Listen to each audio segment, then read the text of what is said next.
ہر طرح کی تعریف اللہ تعالیٰ کے لیے ہے۔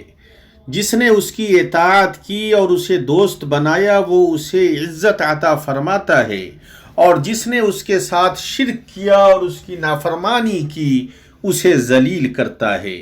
میں اس پاک ذات کی حمد بیان کرتا ہوں، نہ ہی اس کے علاوہ کوئی رب ہے اور نہ ہی اس کے سوا کوئی معبود۔ میں گواہی دیتا ہوں کہ اللہ کے علاوہ کوئی معبود نہیں، وہ اکیلا ہے، اس کا کوئی شریک نہیں۔ اس نے حکم دیا ہے کہ ہم اس کے علاوہ کسی کی عبادت نہ کریں۔ میں گواہی دیتا ہوں کہ ہمارے سردار و نبی محمد اللہ کے بندہ و رسول ہیں، اس کی مخلوق میں سب سے بہتر اور اس کی چیزیں ہیں۔ اے اللہ، درود و سلام نازل ہو تیرے بندہ و رسول محمد پر اور ان کی آل اور ان کے صحابہ کرام پر۔ اما بعد، اے اللہ کے بندو، اللہ کا تقوی اختیار کرو، اس کے سامنے اپنے کھڑے ہونے کو یاد کرو۔ اللہ نے فرمایا، جس دن کے مال اور اولاد کچھ کام نہ آئے گی، لیکن فائدے والا وہی ہوگا جو اللہ تعالیٰ کے سامنے بے عیب دل لے کر جائے۔ قیامت کے دن کے لیے سب سے بہتر توشہ اختیار کرو۔ دنیاوی زندگی تمہیں دھوکے میں نہ ڈال دے، اور نہ ہی دھوکے دینے والا شیطان تمہیں اللہ کے بارے میں دھوکے میں ڈال دے۔ اللہ کے بندو، صحیح منہج اور درست مسلک مخلص عقل مندوں کو اللہ کی نعمت و اکرام کو ہمیشہ یاد کرنے پر ابھارتا ہے، اس لیے کہ اسی نے ان کے دلوں کو ایمان کے نور و یقین کی پختگی سے زندہ کیا، انہیں اس حق کی طرف رہنمائی کی جسے اللہ کے تمام رسول لے کر آئے ہیں۔ انوار ہدایت نے انہیں ڈھانپ لیا، چنانچہ انہوں نے گمراہوں کی گمراہیوں اور جہالتوں کو دیکھ لیا، جن میں وہ گمراہ لوگ اوندھے منہ پڑے ہوئے ہیں، جن سے ان کے لیے کوئی رہائی نہیں ہے، جن کی تاریکیوں سے ان کے لیے کوئی چھٹکارا نہیں ہے، اور جن کے برے انجام سے ان کے لیے کوئی نجات نہیں ہے۔ ارشاد ربانی ہے، ایسا شخص جو پہلے مردہ تھا، پھر ہم نے اس کو زندہ کر دیا، اور ہم نے اس کو ایک ایسا نور دے دیا کہ وہ اس کو لیے ہوئے آدمیوں میں چلتا پھرتا ہے۔ کیا ایسا شخص اس شخص کی طرح ہو سکتا ہے جو تاریکیوں سے نکل ہی نہیں پاتا ہے؟ اسی طرح کافروں کو ان کے اعمال خوشنما معلوم ہوا کرتے ہیں۔ انہیں اس بات کا یقین ہوتا ہے کہ اللہ اور اس کے رسول کے حکم کی بجا آوری اور اس کی شریعت کی اتباع اور نادان خواہش پرستوں کی پیروی سے بچنا ان کے لیے ضروری و لازم ہے اور ان پر عائد کی گئی ذمہ داری ہے، جیسا کہ اللہ سبحانہ نے اپنی مخلوق کے سب سے معزز شخص صلوات اللہ وسلامہ علیہ کو اپنے اس قول میں اس کا حکم دیا ہے۔ پھر ہم نے آپ کو دین کی ظاہر راہ پر قائم کر دیا، سو آپ اسی پر لگے رہیں اور نادانوں کی خواہشوں کی پیروی میں نہ پڑیں۔ یہ آیت اس دین کے کمال اور اس ملت حنیفی اور شریعت محمدی کی عظمت پر دلالت کرتی ہے۔ جیسا کہ امام ابن القیم رحمہ اللہ نے کہا ہے، کوئی عبارت اس کے کمال کو نہیں پا سکتی، کوئی وصف اس کے حسن کا ادراک نہیں کر سکتا۔ عقلاء کی عقلیں گرچہ وہ کسی کامل ترین شخص کی عقل پر اکٹھی ہو جائیں، پھر بھی اس سے بہتر کی تجویز نہیں پیش کر سکتی۔ کامل و فاضل عقلوں کے لیے یہی کافی ہے کہ انہوں نے اس کے حسن کا ادراک کیا اور اس کی فضیلت سمیت اس بات کی گواہی دی کہ دنیا میں کوئی شریعت اس سے زیادہ کامل و برتر اور عظیم نہیں آئی۔ یہ بذات خود شہادت دینے والی بھی ہے اور اس کے لیے شہادت بھی دی گئی ہے، یہ حجت بھی ہے اور اس کے لیے حجت بھی پیش کی گئی ہے، یہ دلیل بھی ہے اور دعویٰ بھی۔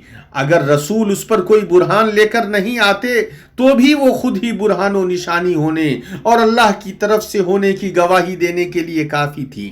پوری شریعت اللہ کے کمال علم و حکمت، اس کی رحمت، بھلائی اور احسان کی وسعت کی گواہی دے رہی ہے، ساتھ ہی اس بات کی گواہ ہے کہ اللہ غائب و حاضر کا احاطہ کیے ہوا ہے اور آغاز و انجام کا پورا علم رکھتا ہے، اور اس بات کی بھی گواہ ہے کہ یہ شریعت اللہ تعالیٰ کی ان نعمتوں میں سے سب سے عظیم نعمت ہے جو اس نے اپنے بندوں پر کی ہیں۔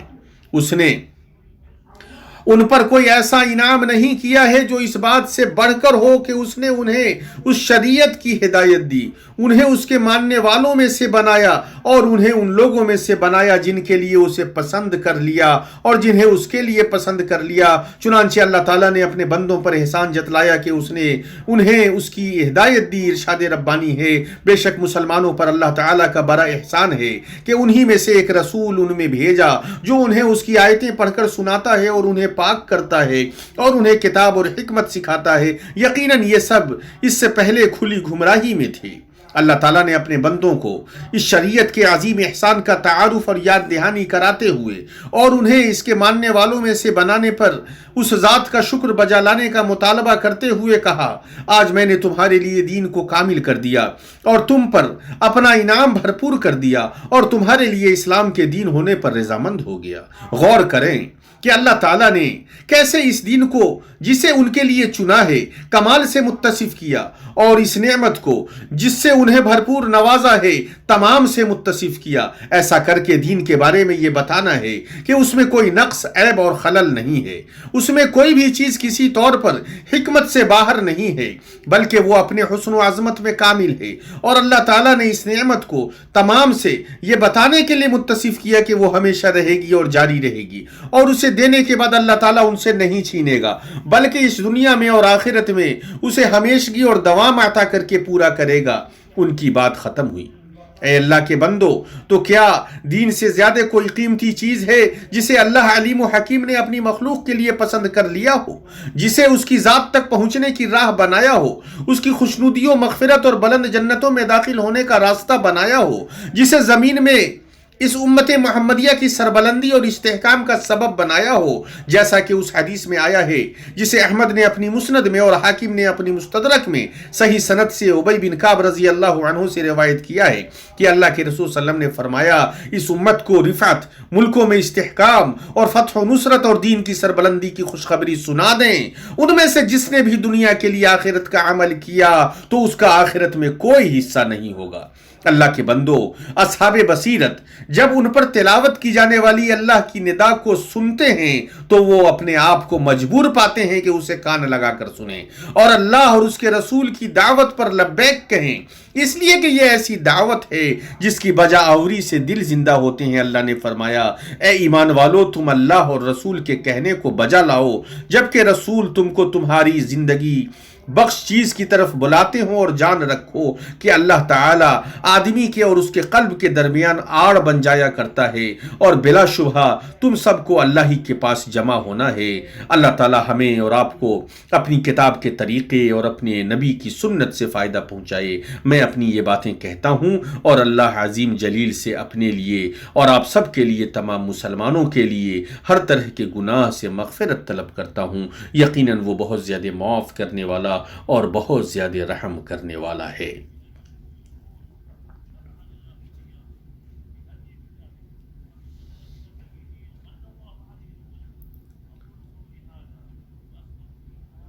ہر طرح کی تعریف اللہ تعالیٰ کے لیے ہے جو کارساز اور قابل حمد و ثنا ہے، جو چاہے اسے کرنے والا ہے۔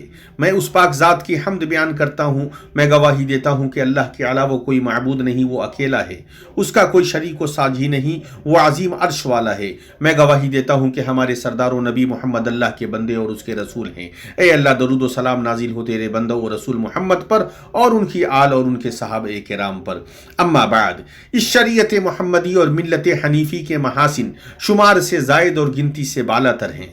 اس کے شرف کے لیے یہی کافی ہے کہ اللہ تعالیٰ نے اس کے ذریعے روح و نفس، مال و عقل اور عزت و آبرو کی حفاظت کی ہے، اس لیے کہ اللہ تعالیٰ نے ناحق کسی ایسے نفس کے قتل کو حرام قرار دیا جسے اللہ نے حرام قرار دیا ہے۔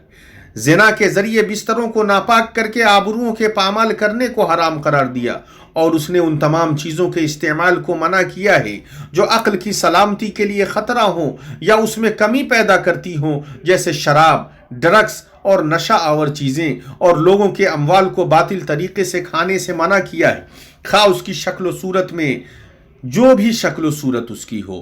اللہ تعالیٰ نے شریعت اسلام کے ذریعے پوری مخلوق کے مابین انصاف کے اصولوں کو راسخ فرمایا، خواہ وہ مسلم ہو یا کافر، عربی ہو یا عجمی، کالا ہو یا گورا، مرد ہو یا عورت، چھوٹا ہو یا بڑا، اور اللہ کے تقوی کو ان کے مابین باہمی فضیلت کی بنیاد بنایا۔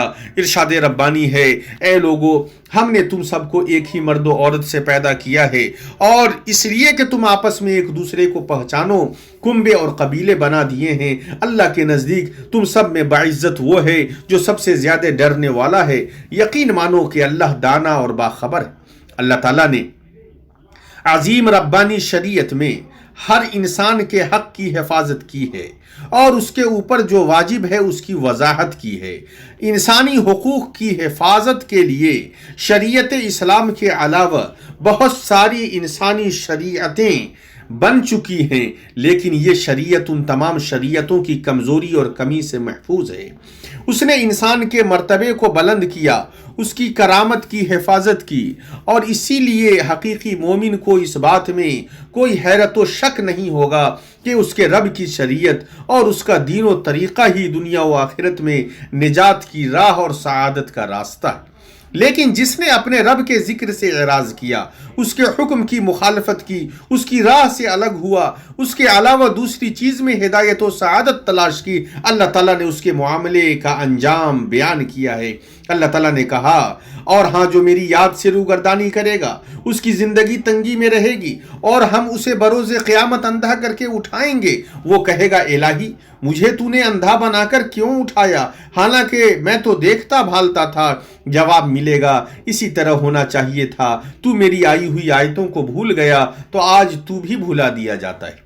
اللہ کے بندو، زندگی کی تنگی مال کی کمی اور ساز و سامان کی قلت سے نہیں ہے، بلکہ وہ ابن کثیر رحمہ اللہ کے بقول اس بات سے ہے کہ انسان کو طمانینت اور راحت قلب نہ مل سکے، اس کا سینہ تنگ و پریشان رہے، گرچہ ظاہری طور پر اس کے پاس نعمتیں ہوں۔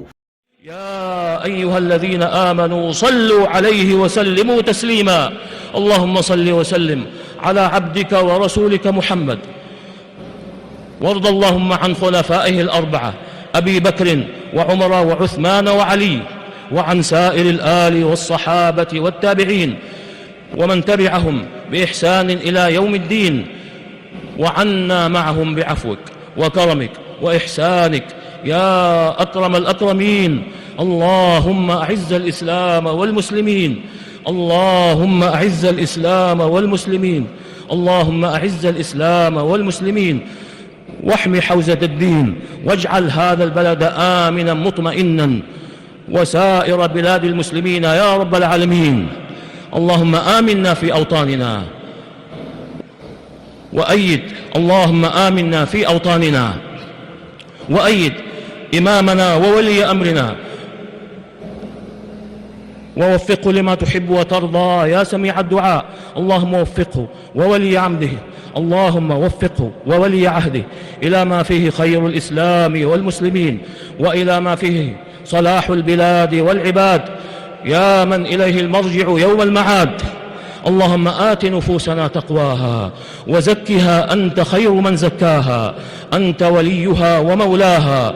اللهم أصلح لنا ديننا الذي هو عصمة أمرنا، وأصلح لنا دنيانا التي فيها معاشنا، وأصلح لنا آخرتنا التي فيها معادنا، واجعل الحياة زيادة لنا في كل خير، واجعل الموت راحة لنا من كل شر.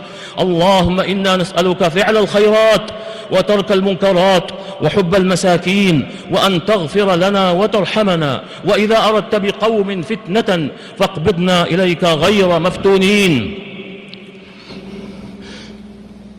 اللهم إنا نعوذ بك من زوال نعمتك وتحول عافيتك وفجاءة نقمتك وجميع سخطك.